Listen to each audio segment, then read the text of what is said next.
What's easiest for people, certainly in the UK, is to get what a friend of mine who is ex-Al-Qaeda, and yes, I do have a friend who's ex-Al-Qaeda. He did work for us for many, many years, but he described it as kitchen terrorism.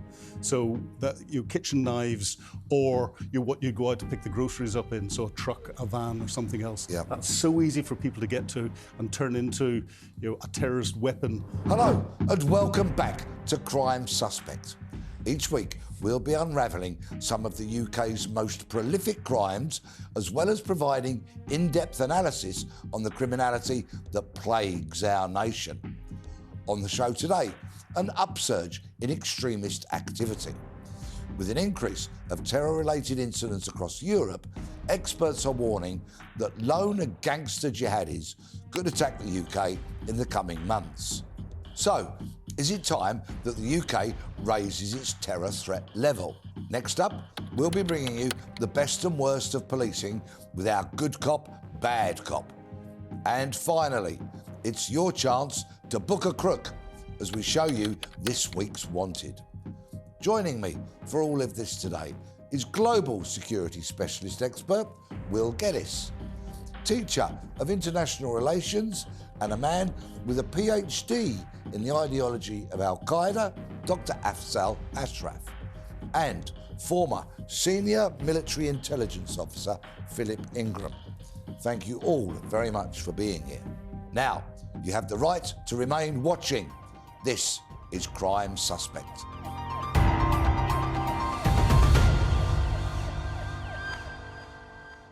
British counter-terror experts are on high alert after a worrying escalation in attacks across Europe by the murderous terrorist network ISIS. In recent months, we've seen a vow to kill them all during the Champions League football quarter-finals. Over 140 deaths after a gunfire massacre in Moscow, and several radicalised teenagers arrested in Germany and the US. Prisons, as well as social media sites, are often breeding grounds in the radicalisation process. Those incarcerated can make connections with organised criminals who can equip them with weapons for later attacks. While the dark web is a powerful tool in facilitating the spread of extremist ideologies, recruitment efforts and coordination of terrorist activities. Just last year, the government warned of an unrelenting and evolving terrorism threat to the UK, and despite thwarting 39 large-scale plots in 4 years, the threat is very much on the rise. Will, these recent attacks, are they akin to a call to arms for people who want to commit terrorist attacks against us? Well, to be honest, Peter, any attack is going to be a call to arms. It's going to be a model from which other sympathisers of the same ideologies will see as a means or methods of attack that they could employ in their own countries. However, going over and beyond these actual attacks themselves, there have been various news agencies that are accredited and appointed to some of these terrorist organisations who have made very direct sort of declares of war against the West and very clear calls to arms to their supporters. And then you've got the news agencies like Al Jazeera and various other mainstream media who will republish threats that have been made by particular leaders of terrorist groups. And they will then, again, give the verification and the credibility behind those threats. And sadly, because they're propagated through mainstream media or through what is deemed to be official media, then people see that as a valid call to arms rather than the call, an empty threat or a boy calling wolf. Is that what you're seeing and hearing? Yeah, definitely. Terrorism morphs. I grew up when Irish terrorism was at the forefront. We've seen the growth of extreme right-wing terrorism, and that is growing and will continue to grow. We're seeing the growth of what I call eco-terrorism, and that is bordering on right-wingist ideology. But underlying all of that, and sort of focused, enhanced, catalysed by what's going on in the Middle East, especially Israel, Gaza, we've still got Islamist terror at the core. And ISIS and Al-Qaeda haven't gone away. Al-Qaeda are back in Afghanistan again. ISIS in Africa and developing through there. But both of them have still got ambitions to carry out 9/11 type attacks. So the big spectaculars Yeah, they want the big spectaculars. ISIS took over the mantra from Al-Qaeda after Al-Qaeda's 9/11 attacks. And Al-Qaeda sort of went into the doldrums a little bit, but the chatter that's going on in the background was they were jealous of what ISIS was doing and of the publicity they're getting, and that attracts funding and support and different groups switching allegiances and all the rest of it. So they've been trying to plan another 9/11 type spectacular for quite some time. They don't quite have the leadership and the wherewithal at the moment to do that, but it doesn't say it's going on in a position where we're not seeing it. And ISIS, are developing their influence through Africa. They've still got their influence in the Middle East, and they're still you've been able to get ISIS terrorists out and stimulate them to carry out attacks in other countries. We saw ISIS-K, which used to be focused just in one particular area in Afghanistan, carrying out the attack in Moscow, and they were the ones that threatened the Euro football stadium in what's going there. So we're seeing this constantly staying or bubbling up around the place, and extreme Islamist terror is still the biggest single threat. Doctor, I regard every day that passes in the UK without a terror attack as a victory for our security services and for our police. And I think it is a great testimony to the dedicated brilliance of the men and women who are working day and night while we're sleeping in our beds. They're out there trying to keep us safe. If we had received information or intelligence about that appalling attack on the theatre in Moscow in recent weeks, are you saying that we would divulge that to the Russians? Well, I think the Americans did just that. The Americans shared the information with the Russians, and the Russians didn't respond, perhaps to the degree they should have done. It's an unwritten rule that you share information on terrorism because terrorism is conceived as a common threat. So I think you'll find that liaison goes on at all levels. What governments do outside these security agencies, they cooperate. But what governments do with it is a different issue. That Russia attack was very much an organised thing, considerable numbers of terrorists involved, multiple people firing weapons and destroying that theatre, and such a tragic loss of life. We hear a lot, though, about these kind of lone wolves, these lone actors, those who are being radicalised perhaps in their bedrooms or perhaps in prisons and the such like. How much of a threat is a lone actor who's intent on going out and creating whatever carnage they could? A huge amount, Peter. I mean, to follow a little bit on what Afzal was saying, the intelligence community have a real challenge because it's identifying those lone actors. That's the hard part.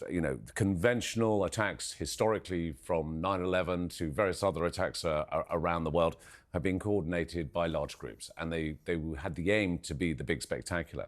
These days, we're looking at these sort of low-tech type crimes, as they're commonly called, which is where someone simply has a knife, goes into a public area, causes a lot of casualties or fatalities of civilians, and they do it under the name, either by shouting Allah Akbar or using some sort of insignia to associate it to a particular group or ideology. And we've seen a number of those attacks using vehicles, haven't we? Absolutely, yes. Months and years. Absolutely. And I mean, and then one of the few things we haven't seen yet, and I hope we never do, is the VBIED, which is the Vehicle-Borne Improvised Explosive Device. There was one almost that was detonated on the Haymarket in central London by Tiger. You may remember that.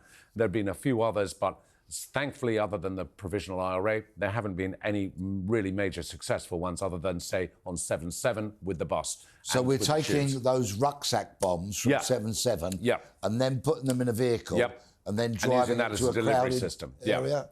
So, you talk about prisons, we talk about online in terms of radicalisation. My biggest concern, and I think many people in the security community is concerned, and I'd love to hear Afzal's opinion on this as well, is that we're seeing very, very big upscaling of volatility within cultures, within communities. And one of those mediums right now are the pro-Hamas, pro-Palestine marches and demonstrations. Those are not just innocent people that are going out there with well-meaning. There are many in there who are there as agitators. There are many terrorist groups that are involved in financing. And to go to your point about the theatre, those individuals were promised $5,000 each to undertake that attack. That's not uncommon. When I was in Iraq, you would see many people who would be told, who were in abject poverty, here is a lump of money, go and carry out a terrorist attack, your family will be taken care of. So there are two types of terrorists that we're dealing with. We've got the ones that are the disenchanted, those that are susceptible to ideologies and want to make a point in the world. And then you've got those that will be financially incentivized. So the security services have a really, really difficult challenge ahead. And to, again, follow from what Afzal was saying, you know, the intelligence community can assess what the threat is, but it's as to whether the government does anything about it. So we've seen the horrors of 9/11 with aeroplanes, the ghastly 7/7 with tube trains, and in recent weeks, the Moscow theatre attack. How likely do you think that it is that we're going to face a big spectacular in terms of numbers killed, publicity gained, and horror spread? You'll always get publicity, so it'll always be a spectacular. You know, terrorism is not. It's an activity of mass effect, not mass destruction. If you look at it, and the effect in the political sphere, in the fear that it puts around communities and all the rest of it, that's what's called terrorism. Is over and above really the numbers of casualties that you tend to get. And what's going to happen depends on different countries. You know, we've seen, you know, when ISIS and Al-Qaeda were producing their different magazines and recipes on how to build explosives and stuff online, we saw homemade explosives coming in, as we saw with Manchester, and the atrocity that happened there, and the tube bombings in London. But what's easiest for people, certainly in the UK, is to get what a friend of mine who is ex-Al-Qaeda, and yes, I do have a friend who's ex-Al-Qaeda. He did work for us for many, many years, but he described it as kitchen terrorism. So that kitchen knives, or what you go out to pick the groceries up in, so a truck, a van, or something else. Yeah. That's so easy for people to get to and turn into a terrorist weapon. And they have that mass effect because it gets the publicity, it gets what they want, it causes casualties. So the kind of attack we saw at Westminster Bridge, where PC Keith Palmer tragically lost his life, as did others, and there was a number of people injured. Is that the kind of thing you're talking about when we say kitchen terrorism? Yeah, in the UK, that's probably the most common because we've got some of the strongest weapons control in the whole of Europe, if not the world, from a guns perspective. Knives are easily obtainable. We've all got them in our kitchen. Vehicles are easily obtainable. Most of us drive somewhere or other. But in Europe, people have got access to weapons and all the rest of it. And we're likely to see it morph. We've got within 24 hours drive of the UK uncontrolled explosives and weapons lying around on the ground in Ukraine. We've got uncontrolled numbers of white vans going with aid going to deliver that to the borders or into Ukraine. We don't know what they're all coming out with. 99.99% of them are there for the good, but organised crime and the terror groups that are associated with it, and organised crime and terror are together in a Venn diagram. Yeah. They have recognised that and will be collecting weapons and collecting explosives. The biggest threats in continental Europe, but it can still get into the UK. Will, you've advised royalty, the rich and individuals on how to keep themselves safe. With regards to this terror threat, what would you say to our audience? What advice would you give? Wow, that's a simple question with a very complex answer, Peter, to be fair. Again, I'm going to trot out some of the old basic cliches, which is situational awareness. It's being aware of what's around you and who's around you. So don't have your headphones on when you're on the tube. Well, I'm not opposed to that, as long as you've got your eyes up and you're not staring down at your phone. Right. As long as you're using one of your senses to determine who's getting on the carriage at the same time as it stops. I always, one of the things that I've said to many women is that when you're on a tube or on a train or on a bus for that matter, have a look around and see who you could trust if something went wrong. And on that note, I'm going to bring this conversation to an end and just say a very big thank you to you all. Thank you. Right, moving on to this week's Cop Watch. This week's Good Cop Spotlight goes to a group of off-duty Met Police officers who were on a stag do, who stopped a man from allegedly stealing from a restaurant in Barcelona. Sergeant Erin Emin said he saw a man jump over the counter and began grabbing electrical items before sprinting out of the restaurant. Without hesitation, Emin and his fellow officers sprang into action, pursuing the suspect. Not only did they catch the thief, but they recovered everything that was stolen and took the suspect back to the restaurant where they waited for local police to arrive. Well done, those off-duty police officers. You see, when you've got a warrant card, you're never truly off-duty. Bad cop.